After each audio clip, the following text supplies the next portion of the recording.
All right, Lakers fans, let's get into it. The drama around LeBron James and the Los Angeles Lakers just keeps dragging on, and honestly, it feels like we're stuck in a never-ending episode of a reality show nobody asked for. It is not just one thing, it's a whole string of distractions that keep piling up. First it was Rich Paul.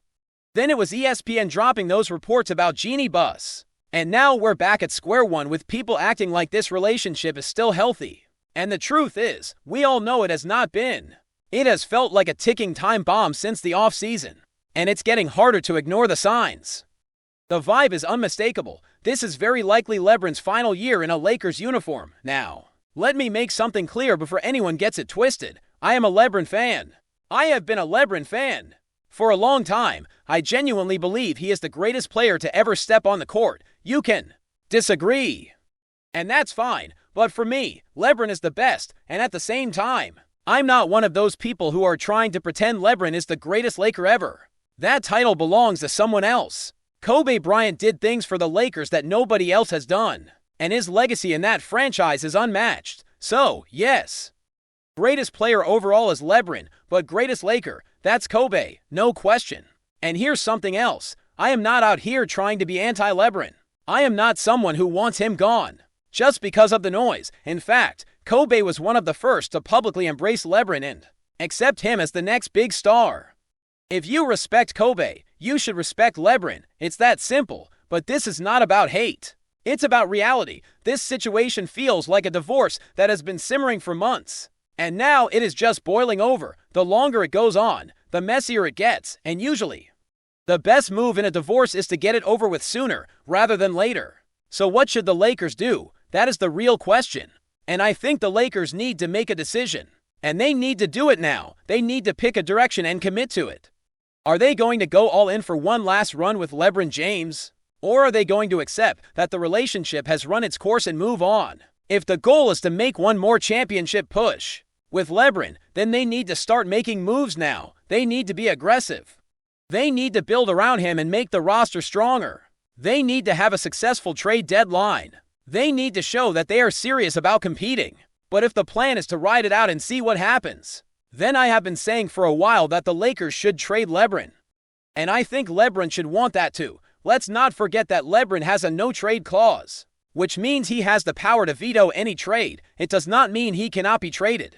It just means he has the final say. So if LeBron wants out, he can make it happen. And I think this is the best scenario for the Lakers.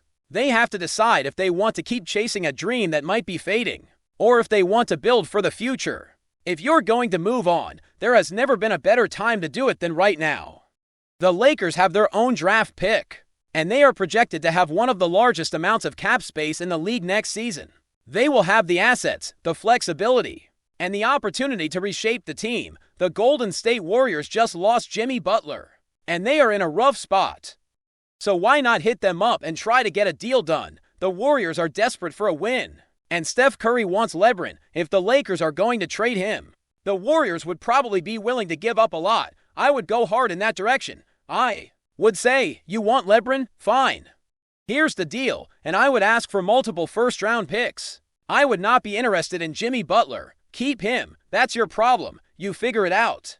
If you want LeBron with Steph, and you want to chase a championship, go for it. But the Lakers need to get something real in return. I am talking about young players with upside, like Jonathan Kuminga and Moses Moody. Those are the kind of pieces that can help the Lakers build for the future, while also remaining competitive. And if you want to add depth, get someone like Anthony Melton, because the Lakers need those kinds of role players. The Warriors would likely be willing to pay up. They want LeBron, and they are desperate. They would probably sell the farm to make it happen. People have suggested that the Lakers could trade LeBron and include Jimmy Butler in the deal. But that makes no sense. Jimmy Butler is on another year of his contract, and bringing him in would eat up cap space. The Lakers are going to have a ton of cap space because LeBron's salary is coming off the books. If you bring in a massive contract like Butler, you lose that flexibility. And sure, you could argue that Butler fits better alongside Luka and Austin Reeves. But I am not interested in that path. There are ways to get LeBron without giving up Jimmy Butler. The Lakers can make a deal that doesn't involve bringing in a huge contract that hurts their future. It would likely require multiple players and a third team to make it work, but it is possible.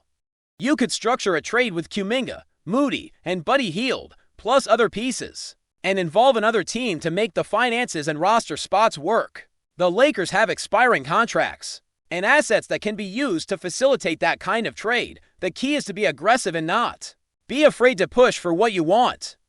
I am not saying this is easy, it is not, but the Lakers need to set the bar high. I want 3 first-round picks for LeBron. If the Warriors are saying, we want LeBron, but we are not giving up that much, then fine, keep Steph, go trade for Michael Porter Jr. If you want to chase a championship with Steph, then do it without LeBron, but if you want LeBron, then you have to pay the price. That is the reality of it. And for the Lakers, this move would not just be about getting assets, it would be about clarity. It would be about setting a direction and committing to it. If you trade LeBron now, you get younger players with upside. You get a chance to evaluate Luka and Austin Reeves over the course of the season. You get to see if they can be the foundation of the next era. You still have a competitive team. You are not going to be a bottom-feeding franchise. You are not going to be the worst team in the league, but you will have the opportunity to grow and improve. This season could become an evaluation year. The Lakers might still be a playoff team, but it would be a chance to see what you really have. You could see if Luka and Austin Reeves can carry the team. You could see if the new pieces fit alongside them, and if they do, then you have a clear path forward. If they do not, then you have the flexibility to make changes without being stuck paying massive contracts. That is the kind of situation the Lakers should want. The noise and distractions have been overwhelming. It is time for the Lakers to stop letting outside forces dictate their future. They need to sit down with LeBron and have an honest conversation. What does he want? Does he want to stay and compete? Or does he want out? If he wants out, then the Lakers should call the Warriors and start negotiations. Make a deal. Get the pieces you want, then present it to LeBron as a done deal. That way, he cannot say no without knowing that the Lakers have already set their plan in motion. And look, I get it. This is a hard situation. I am a Lakers fan. I want what is best for the Lakers. But at the same time, it feels like this relationship has reached its end. Do you really want to risk losing LeBron? For nothing in the offseason, maybe you can do a sign-and trade with Cleveland. Or maybe something else happens. But why wait? Why not make the move now? Get the assets and start building the next era. Now, let's take a deeper look at what this would mean for the Lakers if they actually pulled the trigger and traded LeBron James, because the truth is, the move is not just about getting picks or young talent. It is about changing the entire direction of the franchise. It is about accepting that the era of LeBron in Los Angeles is ending, and that the future is going to be built differently. And for a team like the Lakers, that is not an easy thing to do. This is a franchise that has always been built around big names, big stars, and big moments. Letting go of LeBron would be one of the biggest decisions in franchise history. But sometimes the biggest decisions are the ones that are necessary if the Lakers decide to trade LeBron. The first thing that happens is the entire roster becomes more flexible. Suddenly, you have cap space, you have draft assets, and you have the ability to build a team that is younger, faster, and more modern. You can build a roster that fits the current NBA style instead of trying to force a roster to fit around a player who is at the end of his career. That matters because the NBA is evolving, and the Lakers need to evolve with it. They cannot keep trying to rely on a veteran superstar to carry them through, especially when the supporting cast is not strong enough to make that sustainable. Trading LeBron also gives the Lakers the chance to reset the culture. The Lakers have been in a constant state of uncertainty for a while now, and that has impacted the team's identity. When you have a franchise that is constantly in a state of transition, it is hard for players to know what the plan is. They do not know who they are playing for, what the long-term goals are, or what the expectation should be. And that uncertainty affects performance. It affects chemistry. It affects the ability to build a consistent system. But if the Lakers commit to a clear direction, the culture can be rebuilt around that vision. And what would that vision look like? It would be a vision centered around youth, development, and building a sustainable core. It would be a vision that prioritizes building a roster that can compete for years, not just for 1 or 2 more seasons. It would be a vision that recognizes that the Lakers are in a position to do something that not many teams get to do. They have a chance to reset at the top of the league, not the bottom. They have a chance to rebuild while still being relevant. That is a rare opportunity, and it should not be wasted.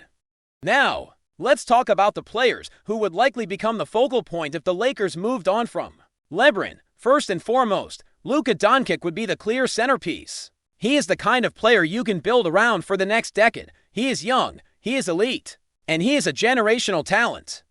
Pairing him with Austin Reeves gives the Lakers a strong backcourt foundation. Reeves has proven he can play at a high level and be a reliable scorer and playmaker.